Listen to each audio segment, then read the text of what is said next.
আসসালামু আলাইকুম রহমতুল্লাহি ওয়া বারাকাতুহু। সুনামগঞ্জ জেলা বিশ্বম্ভর থানা সোলাকোয়া দিনওয়ান আমরাগড়া গ্রাম।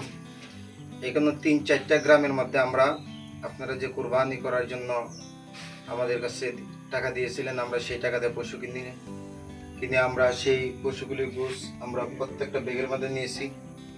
যে আলহামদুলিল্লাহ যারা কুরবান দেয় নাই, যারা কুরবানি দেওয়ার সামর্থ্য নাই, কুরবান দিতে পারে নাই, আমরা তাদের প্রত্যেকের ঘরে ঘরে এবং প্রত্যেকের হাতে, হতদরিদ্র মানুষের হাতে আমরা সেই বস্তুগুলি তুলে দিব।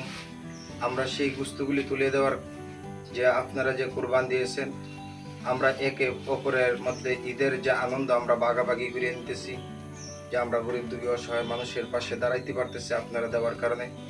যে আজকে আমরা একটা বেড়া, একটা গরু কুরবানি করা হয়েছে। যে আলহামদুলিল্লাহ আমরা সব কিছু প্রস্তুতি হয়েছে।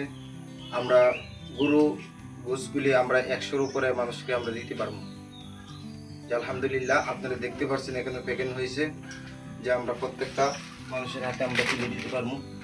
এই যে আপনারা নিজে দেখেন। আপনারা কেমন আছেন সবাই?